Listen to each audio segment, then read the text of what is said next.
Hello friends, welcome to my channel पतंते be online.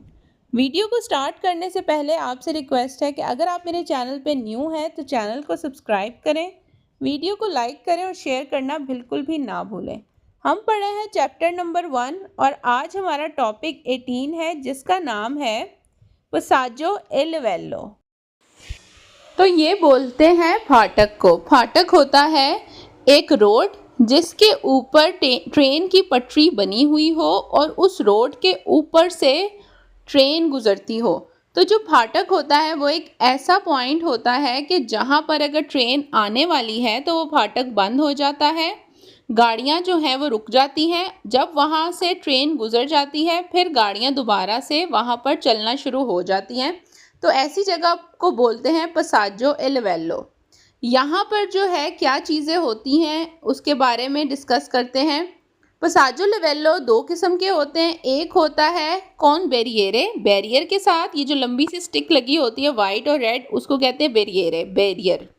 तो जब ये बैरियर नीचे आता है तो मतलब फाटक बंद हो जाता है, गाड़ियाँ रुक जाती हैं और ट्रेन का वेट होता है। जब ट्रेन चली जाती है ये बैरियर ऊपर चला जाता है, फिर गाड़ियाँ जाती हैं। और एक होता है सेमी बैरियर। सेमी बैरियर होती है हाफ स्टिक, ये भी वाइट और रेड कलर की होती है। तो या तो बैरियर होगा फुल या तो होगा सेमी बैरियरे। इसके अलावा कुछ और चीज़ें लगी होती हैं। एक होता है क्रोचोसिएंद्रिया और एक होता है दोपियो क्रोचोसिएंद्रिया। ये क्रॉस टाइप जो है, वन क्रॉस अगर है तो इसको बोलेंगे क्रोचोसिएंद्रिया। तो अगर ये एक क्रॉस का निशान बना हो तो इसका मतलब होता है कि एक पटरी है, एक ही ट्रेन आएगी या जाएगी। और अगर दो हो, दोपियो क्रोचियोसिएंद्रिया हो, जैसे आप पिक्चर में देख रहे हैं दो क्रॉस के निशान हो, तो इसका मतलब है दो या दो से ज़्यादा पटरी यहाँ पर मौजूद है और ज़्यादा ट्रेन्स आ जा सकती हैं। इसके अलावा एक और चीज़ होती है जिसको कहते हैं डिस्तांजियो मैत्रिची। डिस्तांजियो मैत्रिची ये जो है थ्री जो है लाइंस टाइप बनी होती है, आप पिक्चर में देख सकते हैं। एक में जो है वन लाइन बनी हुई है रेड, सेकंड में दो लाइनें हैं और तीसरे में तीन लाइनें हैं।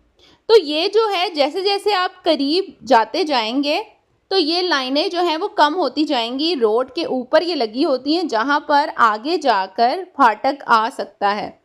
अगर ये तीन लाइनों वाला आपको रोड के पास नज़र आया तो इसका मतलब है कि 150 मीटर की दूरी पर फाटक है जहाँ से ट्रेन गुजरेगी। थोड़ा सा और आगे जाएंगे तो ये आपको मिलेगा दूसरा वाला पिलर टाइप जहाँ पर दो लाइंस बनी होंगी। इसका मतलब है कि अब 100 मीटर का फासला रह गया है। और आखिरी है जिसमें वन लाइन बनी हुई है डायगनल, तो इसका मतलब है कि अब 50 मीटर रह गए हैं और फाटक बिल्कुल करीब आ गया है। तो इसको बोलते हैं डिस्तांजियो मैत्रिकी या मैत्रिची, डिस्तांजियो मैत्रिची। और ये आपको फासला बताता है कि जहाँ पर जिस रोड पर आप जा रहे हैं आपसे कितनी दूर जो है फाटक आएगा।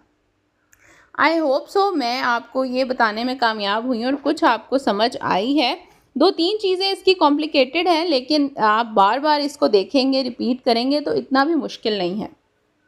तो क्विज करते हैं। पहला क्वेश्चन है इन उन पसाजो लिवेलो फाटक सी पोसोनो त्रोवारे ले बेरियरे। तो कहता है कि हो सकता है कि यहाँ पर बैरियर लगा हो। तो बैरियर मैंने आपको बताया क्या होता है, एक स्टिक होती है।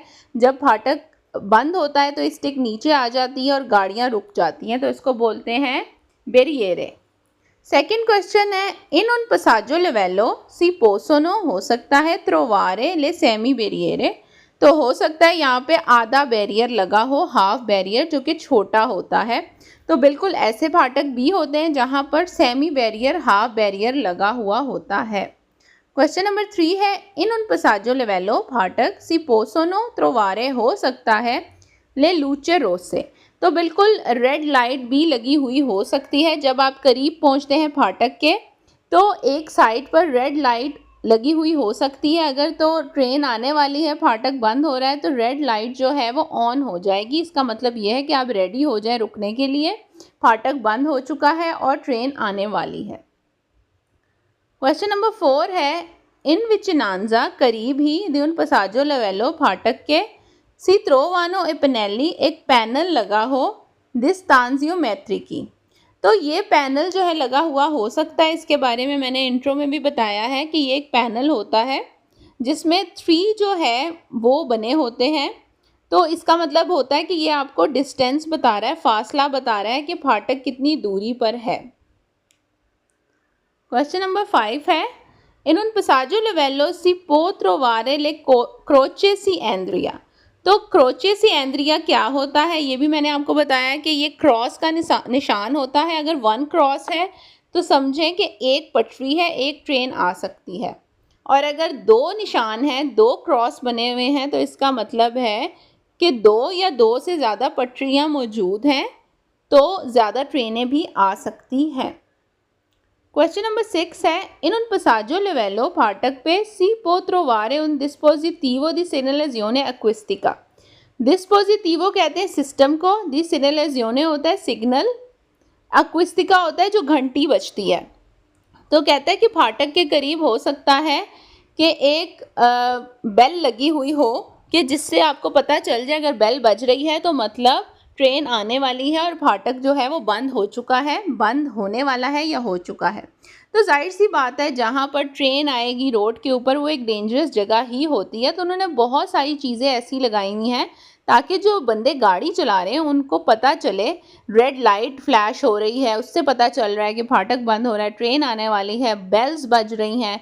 इसके अलावा डिस्टेंसियोमेट्री की जो है डिस्टेंस जो बताती है कि इतने फासले के बाद जो है वो पटरी मिलेगी आपको, एक फाटक आएगा जहाँ पे ट्रेन। तो इतनी ज़्यादा चीज़ें, उसका मकसद ये है कि कहीं एक्सीडेंट ना हो जाए और आप अवेयर हो जाओ, आपकी स्पीड कम हो ताकि आप आगे जाके टाइमली रुक सकें।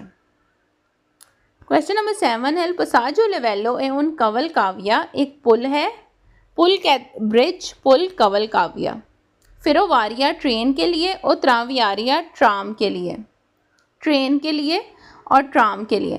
तो कहता है कि ये एक पुल है जो कि ट्रेन और ट्राम वगैरह के लिए बना है। तो ये क्वेश्चन रॉन्ग है क्योंकि ये कोई पुल नहीं है, कोई ब्रिज नहीं है। क्वेश्चन नंबर 8 है, इन un passaggio livello फाटक si possono trovare हो सकता है लगा हो, ले लूचे लाइट जाला येलो, लंपा जेंते कहते हैं जलती और बुझती हुई, फ्लैशिंग लाइट। तो कहता है कि फाटक के पास हो सकता है येलो कलर की फ्लैशिंग लाइट लगी हो। तो ये क्वेश्चन रॉन्ग है क्योंकि हम पहले ही पढ़ चुके हैं कि लाइट होती है लेकिन वो होती है रेड लाइट, ना ही के येलो लाइट।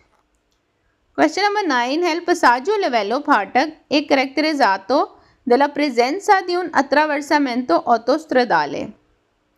कहता है कि passaggio livello जो है वो होता है एक attraversamento होती है, गुजरगाह होती है मोटरवे के ऊपर। तो ये भी रॉन्ग है, ऐसा कुछ भी नहीं होता। ये जो है सिर्फ एक फाटक होता है और ये बताता है कि रोड के ऊपर से ट्रेन गुजरेगी यहाँ पर से। क्वेश्चन नंबर 10 है, इन un passaggio livello फाटक si possono trovare हो सकता है ले corsie di accelerazione। कह रहा है कि हो सकता है कि यहाँ पर जो है लेन मौजूद हो, accelerazione होते हैं दाखिली लेन, तो वो बिल्कुल यहाँ पर नहीं होती, वो मोटरवे के ऊपर बनी हुई होती है और मोटरवे के ऊपर कोई फाटक नहीं हो सकता। क्वेश्चन नंबर 11 है, passaggio livello फाटक ए un passo carabile। ये एक पासो कराबले है।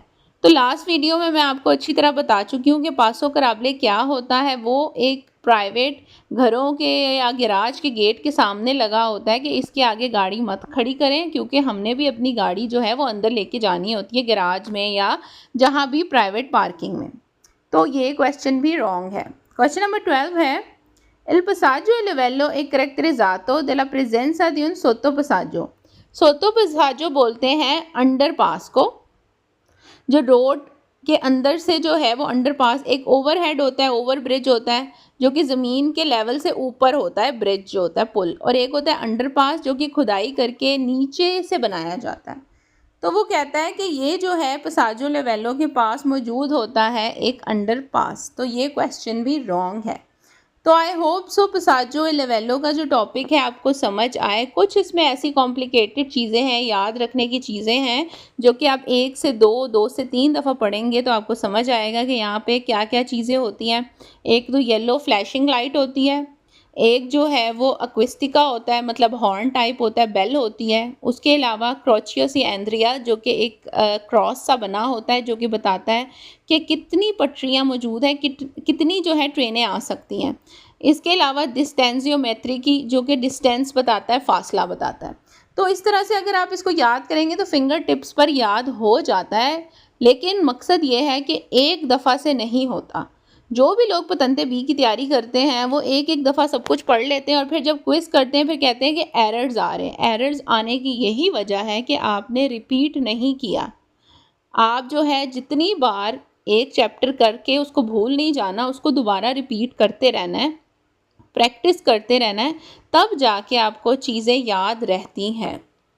तो आई होप सो आप लोग को समझ आ रही होगी जो भी मैं समझा रही हूँ। मेरी वीडियोस अगर पसंद आ रही हैं तो चैनल को ज़रूर सब्सक्राइब किया करें और कमेंट करके भी अपना फीडबैक दें। मैं मिलूँगी आप सबकी नेक्स्ट वीडियो में। अपना बहुत ख्याल रखें। अल्लाह हाफ़िज़।